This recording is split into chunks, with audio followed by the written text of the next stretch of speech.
pour la première audition. Elle concerne DoTV et c'est le grand retour d'une ancienne vedette de la télévision. À tout de suite. Numérique terrestre, projet en clair, gratuit. Je vous souhaite la bienvenue. Merci. Je vous rappelle brièvement la règle de ces auditions publiques. Vous disposez d'une demi-heure de temps de parole et nous souhaitons que vous puissiez l'organiser en deux parties. Une première partie d'environ un quart d'heure pour présenter oralement le dossier que vous avez remis au CSA et que nous avons étudié en détail. Et ensuite, pendant le second quart d'heure, les membres du Conseil vous poseront différentes questions résultant de l'étude du dossier ou des propos que vous aurez tenus devant nous. Vous avez la parole. Bonjour Monsieur le Président, bonjour Mesdames et Messieurs les conseillers.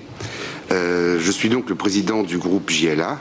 JLA est un groupe que nous avons créé il y a maintenant presque 3 ans, lorsque je me suis séparé du groupe AB, après en avoir acquis les activités de production. Avant ça, j'avais écrit un petit millier de chansons, quelques 2500 épisodes de séries diffusés aujourd'hui dans 90 pays et quelques émissions de télévision.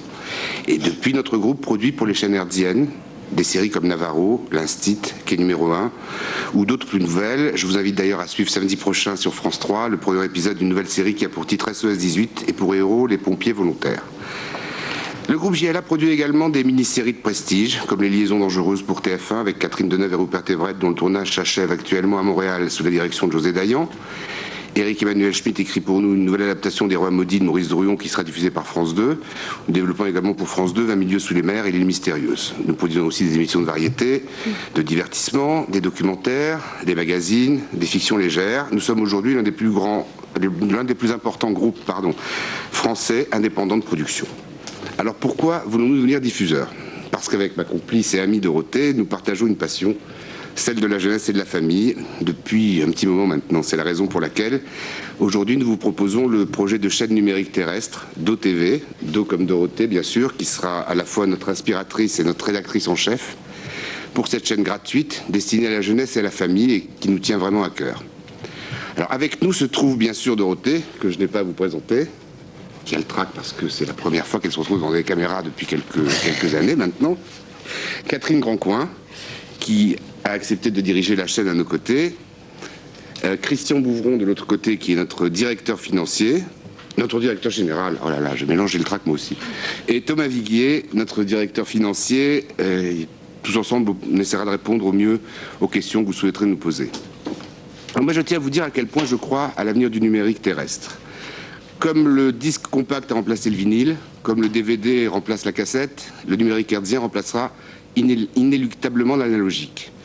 Et cela aura pour conséquence de nous donner la possibilité d'offrir aux téléspectateurs français de nouvelles chaînes gratuites pour satisfaire tous les publics.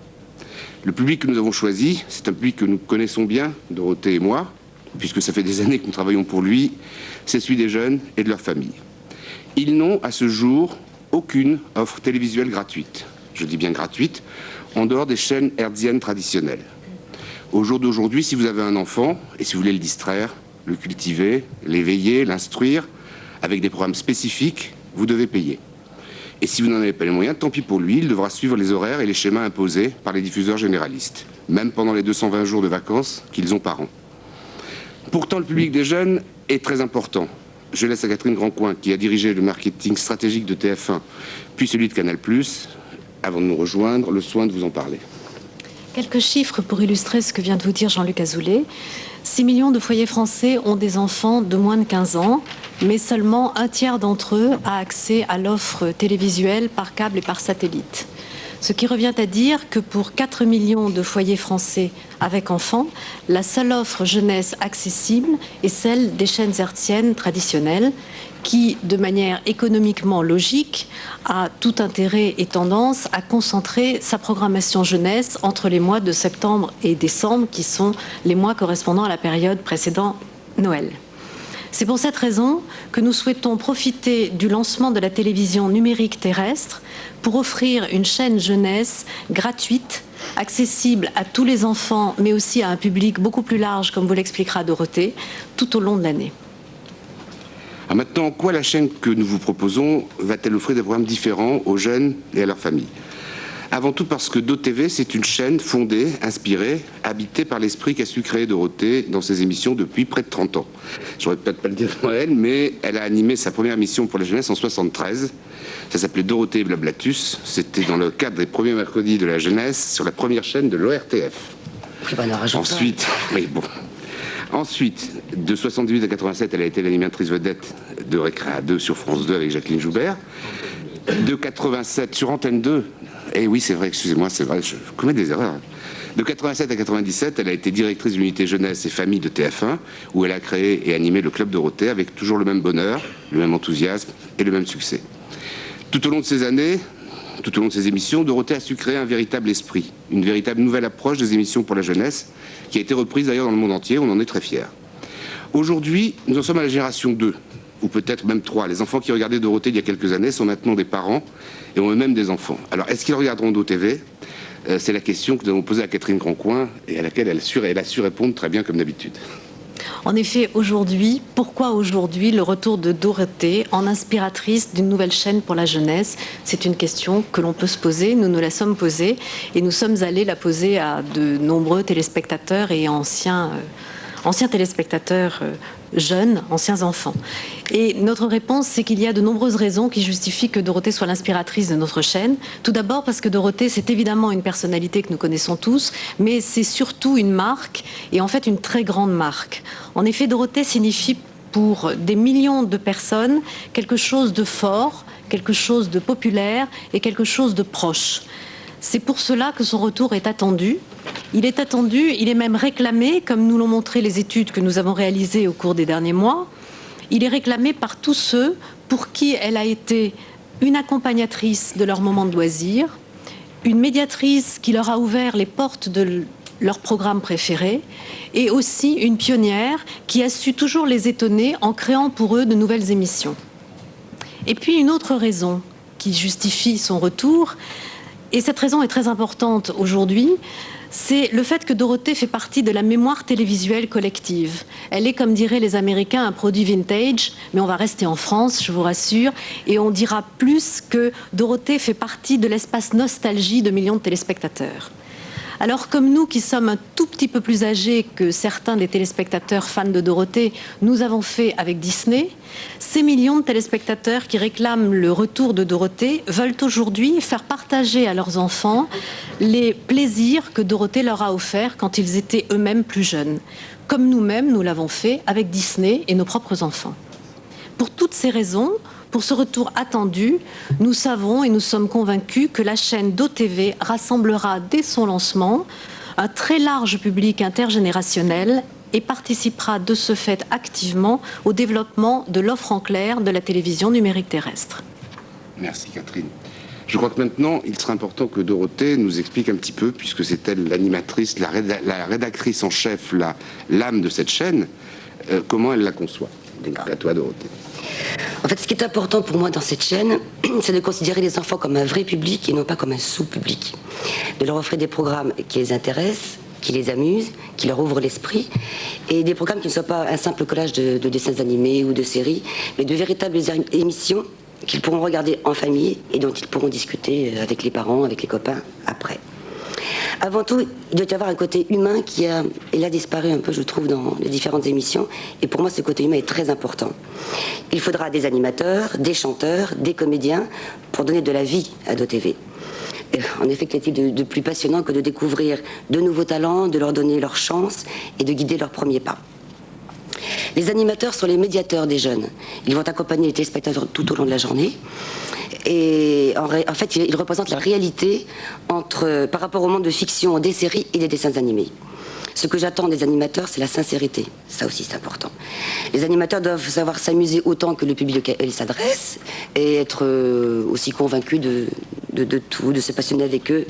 Et j'en bafouille. Alors pour que ces émissions deviennent leurs émissions, il faut les écouter et les faire réagir. Pour ça, il faut des jeux interactifs. Il faut aussi leur faire découvrir le monde, la vie, les emmener avec nous en voyage, c'est possible, et les tenir au courant de l'actualité de la société. Il faut créer des émissions scientifiques, animalières également. Il faut aussi leur faire découvrir les nouveaux livres, les nouveaux films, les nouvelles bandes dessinées, les nouvelles chansons qui leur sont destinées, bien évidemment. Il faut aussi leur faire prendre conscience des autres, créer une émission humanitaire comme nous avions fait avec des millions de copains qui donnaient la parole à toutes les associations caritatives. Et ça, j'y tiens fortement. Il faut aussi trouver un ton qui ne fasse pas fuir les parents, parce que c'est quand même mieux de regarder la télévision en famille et de pouvoir en discuter après tous ensemble.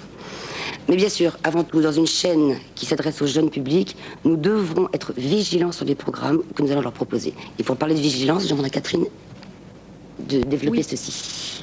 Vigilance. Vigilance, ce mot est effectivement fondamental pour nous. Notre chaîne d'OTV s'adressera en priorité à la jeunesse. Et pour ce public, nous créerons dès notre premier jour de diffusion, même quelques mois auparavant, vous vous en doutez, un comité de visionnage constitué de professionnels de l'enfance chargés de visionner l'intégralité des programmes de DOTV pour assurer la protection de l'enfance. Voilà, comme vous l'avez compris en entendant Dorothée, la chaîne d'OTV sera fondée sur ce qui a fait le succès de ses émissions sur Antenne 2 d'abord, puis sur TF1. Le dynamisme, c'est évident, la générosité, c'est essentiel pour Dorothée, et le partage, bien entendu. Et pour sceller notre engagement éditorial, nous avons rédigé une charte qui se résume en 7 mots que je voudrais rappeler aujourd'hui. DOTV, c'est la caution de Dorothée. C'est une chaîne fédératrice qui rassemble l'ensemble de la famille devant ses programmes. C'est une chaîne d'accompagnement grâce à une équipe d'animateurs qui sera le véritable pilier de notre programmation. DOTV, c'est du divertissement et de la pédagogie, parce que pour nous, ce sont 2 mots essentiels en ce qui concerne la jeunesse et 2 mots indissociables de la vie des enfants. DOTV, c'est aussi, on en a parlé, le respect de la protection de l'enfance. Et DOTV, c'est enfin l'interactivité. Alors l'interactivité, pour nous, c'est simple. C'est un dialogue constant qui s'établira entre les téléspectateurs et leur chaîne. Ce dialogue leur permettra de nous parler de leurs attentes, de nous dire leurs réactions, de nous dire leurs questions aussi, puisqu'un certain nombre de nos émissions seront fondées sur leurs questions. Cette interactivité se fera tout naturellement à l'aide de nombreux moyens de communication classiques, le courrier bien évidemment, le téléphone, mais aussi le SMS, le Minitel ou Internet. Le site internet que nous allons créer sera un complément indispensable de l'émission. Il permettra aux téléspectateurs de trouver des renseignements complémentaires sur les sujets que nous allons aborder, de nous donner leur avis, leurs sentiments, de communiquer, de créer une véritable interaction entre ceux qui regardent la chaîne et ceux qui la font. Nous verrons ensuite parmi les systèmes d'interaction plus sophistiqués qui seront développés et qui nous seront proposés comment nous évoluerons. Pour l'instant, nous pensons à une interaction traditionnelle et nous veillerons en tout cas à ce que cette interaction ne soit pas coûteuse pour nos jeunes téléspectateurs ou pour leurs parents. Alors maintenant qu'on vous a donné à peu près les grandes lignes de notre projet, je vais laisser à Christian Bouvron la parole pour vous donner quelques éléments plus techniques. Voilà, aujourd'hui, nous ne sommes pas un diffuseur, nous sommes un groupe de production. Un gros groupe de production à l'échelle française avec 95 salariés permanents. Et même en comptant les intermittents du spectacle que nous employons, nous faisons plus de 1000 fiches de paye tous les mois. Nous sommes surtout un producteur qui a investi dans ses moyens techniques. Nous sommes installés à l'année sur 3 plateaux de télévision. Nous possédons une régie de tournage numérique, 18 caméras vidéo, notre équipement électrique, des onduleurs, des groupes électrogènes, 13 salles de montage, un studio d'enregistrement son et un studio de mixage. Notre production comprend des fictions prestigieuses. Jean-Luc Azoulay a évoqué Les Liaisons dangereuses, dont le budget est de plus de 20 millions d'euros. Mais nous savons aussi faire des productions à petit budget. Par exemple, Vivre ailleurs sur la chaîne Escale à 1500 € l'émission ou Rap City à 2200 €. C'est notre structure matérielle et notre savoir-faire qui va rendre possible la fabrication de la chaîne DOTV à un coût en relation avec des recettes nécessairement très limitées au début de son exploitation.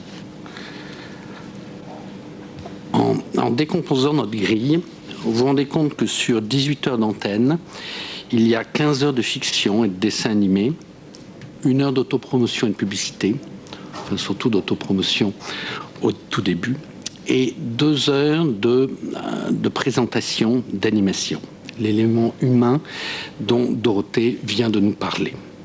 C'est notre spécificité et nous voulons que cette spécificité soit visible dès notre premier jour d'antenne. Ainsi, la première année, nous allons produire 400 heures de plateau et de magazine pour un budget total de 760 000 €, soit 1 900 000 € l'heure. 1 900 € l'heure. 1900 € l'heure. Et ces émissions seront en moyenne rediffusées une fois. Ensuite, vous avez vu dans notre dossier que notre engagement est de réduire progressivement les programmes achetés, les émissions de plateau. Nous allons ajouter à notre grille des documentaires, des reportages que nous commanderons à des producteurs indépendants que nous fabriquerons nous-mêmes.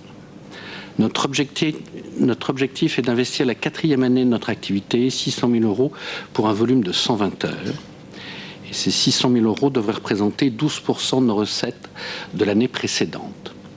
Et cet investissement est à additionner aux investissements que nous ferons dans les fictions et les dessins animés, principalement les dessins animés, pour atteindre un total de 18% de nos recettes publicitaires. Voilà, il est bien évident que notre envie la plus forte, c'est de dépasser ces objectifs, si les moyens financiers nous le permettent, d'investir dans la production de plus de séries, de plus de dessins animés, de plus de documentaires, et pourquoi pas de coproduire avec d'autres chaînes hertziennes, françaises ou étrangères. Je voudrais vous dire en conclusion que nous sommes tous passionnés par ce projet, que nous avons tous envie qu'il réussisse, et que nous espérons tous, Monsieur le Président, Mesdames et Messieurs les conseillers, avoir l'agrément du CSA pour que DoTV apporte enfin à tous les jeunes téléspectateurs et leurs familles la chaîne gratuite à laquelle ils ont droit. Voilà, c'est tout. Merci beaucoup. Merci. Donc le concept de votre projet de chaîne est organisé autour de la personnalité de Dorothée. Est-ce que vous pourriez nous expliquer précisément quel sera votre rôle dans cette chaîne? Est-ce que c'est un rôle de direction de la chaîne ou est-ce que c'est un rôle de présentation et d'animation des programmes? Plus spécialement de directrice artistique, entre guillemets, et parfois j'interviendrai au moment important sur les grands points, mais je ne serai pas animatrice en fait. Pas pour moins qu'avant, bien sûr. Pierre Ville. Oui, dans le prolongement de la question du président, on voudrait bien comprendre quel est le rôle respectif de JLA Holding et DoTV, parce que JLA Holding a 100% de DoTV, mais on n'a pas une idée précise de l'organigramme. Au fond, c'est DoTV qui est autorisé, si elle est autorisée, c'est pas JLA. Donc, comment ça fonctionne, DoTV? Est-ce qu'il y a un président, un directeur général, un responsable de programme? Comment ça fonctionne? Qui a la responsabilité opérationnelle? Qui décide? Qui produit? Qui assure la responsabilité éditoriale? S'il est possible d'avoir des informations, nous sommes assez demandeurs. Bien sûr. Alors, la chaîne sera dirigée, puisqu'elle l'a acceptée, par Catherine Grandcoin, et la responsabilité éditoriale sera partagée entre Dorothée et Catherine Grandcoin. C'est-à-dire qu'elles vont choisir les animateurs, choisir les programmes, les dessins animés que nous allons proposer, que nous allons acheter aux différents distributeurs français. Et à la suite de ça, les structures de la holding assureront toutes les fonctions communes de toutes les filiales. Bon, pour l'instant, cet organigramme n'est pas plus développé puisqu'il nous faut d'abord un esprit et votre autorisation avant d'aller plus loin. Mais le schéma est celui-ci, la direction sera assurée par Catherine, la direction artistique par Catherine et Dorothée. Francis Beck. Pour la question des quotas de production, vous nous avez rappelé en introduction votre activité historique en matière de production, vous nous avez indiqué vos engagements en matière de production, et notamment que vous engagez à respecter l'obligation réglementaire de 16% en année 3, après 2 années sans investissement, et vous demandez une année supplémentaire sans investissement dans des œuvres inédites. Alors, il y a un petit problème, c'est que l'article 14 du décret du 28 décembre 2001 sur la télévision numérique terrestre prévoit une montée en charge annuelle progressive des obligations de production. Ça veut dire que dès la première année, il faut commencer à grimper progressivement pour arriver aux 16%. Donc, est-ce que vous êtes conscient qu'il faudra, si vous êtes retenu, faire un effort un peu plus élevé en matière de production que ce que vous avez prévu là? Et corrélativement, est-ce qu'en matière de production indépendante, vous serez capable de tenir l'obligation réglementaire des 2/3 de production indépendante? Oui, je vais répondre à la première partie de votre question. Il est bien évident que dès la première année, dès le premier jour, puisqu'on a dit qu'il y aura des plateaux, des animateurs et des magazines, nous allons investir dans la production. Mais ce sera un investissement qui sera limité à nos moyens. Et ensuite, la montée en charge donc, sera le plus important possible, puisque nous voulons une télévision vivante. Nous ne voulons pas acheter des dessins animés et les mettre bout à bout. Il est donc évident que pour faire cette télévision vivante, il faut qu'on investisse dans de la production. Maintenant, quant aux chiffres que vous évoquez, je crois que Christian a travaillé plus que moi. Il faut évoquer 2 choses. Bon, il y a production, puis il y a la production d'œuvres d'expression originale française.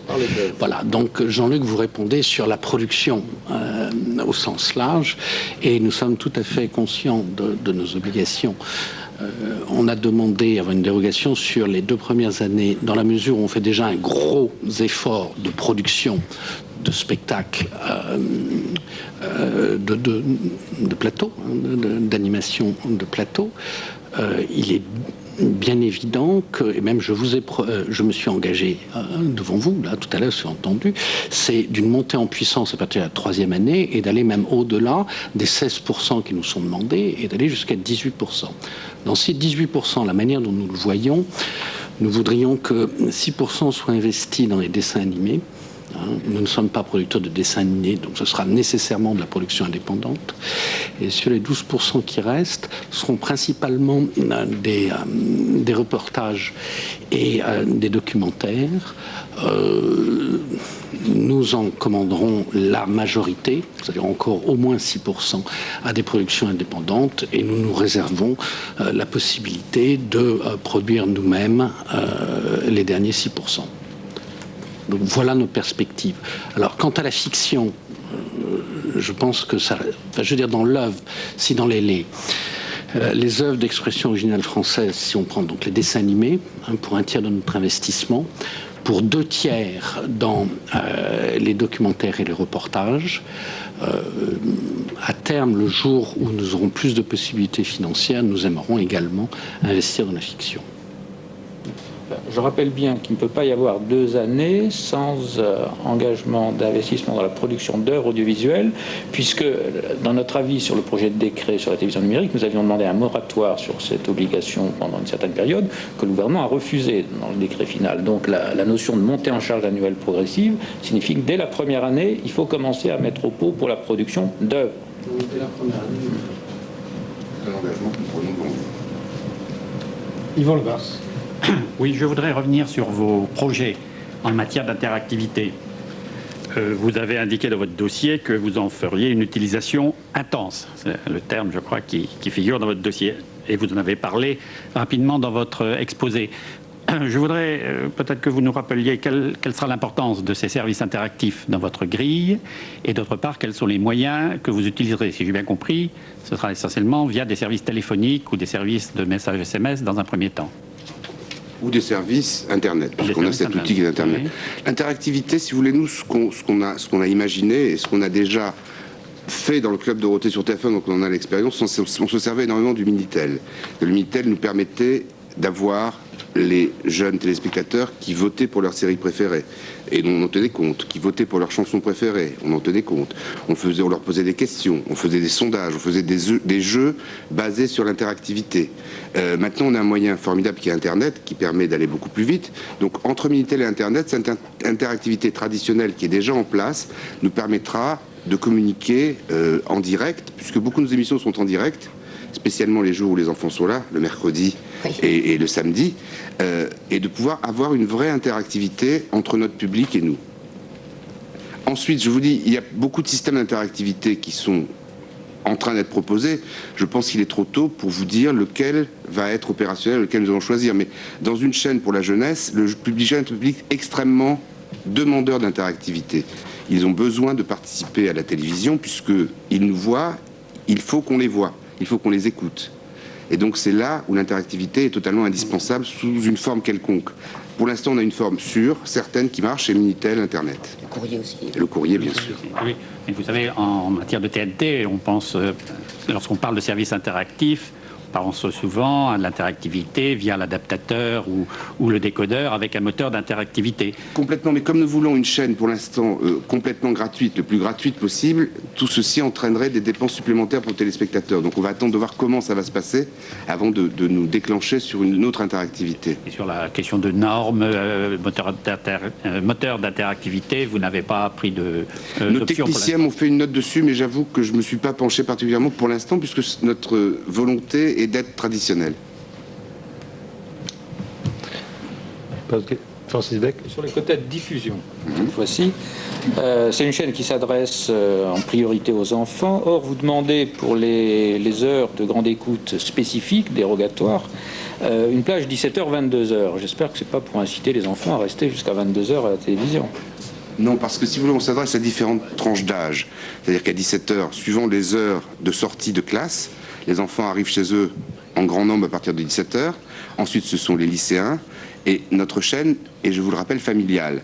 Donc les enfants, à 20h, je pense que Dorothée a prévu, et on en a parlé, de faire une sorte de bonne nuit les petits pour les envoyer au lit. Et ensuite, ce sera beaucoup plus familial pour les plus grands et les parents. Pas d'autres questions? Est-ce que vous voulez ajouter quelque chose pour conclure? Je voulais ajouter, oui, que vraiment cette notion de chaîne gratuite, parce que c'est ce qui est important dans notre projet, c'est la gratuité de la télévision pour la jeunesse.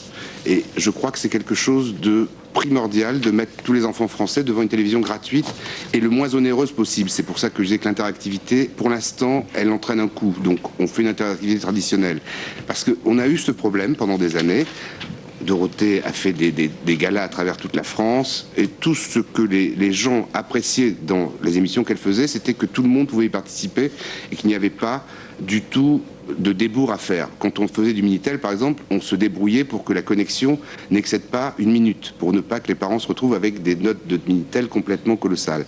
Donc je crois que cette notion de gratuité et d'égalité de tous les enfants français devant une chaîne de télé, c'est la plus importante, c'est à laquelle nous tenons. Merci beaucoup. Je vous en prie.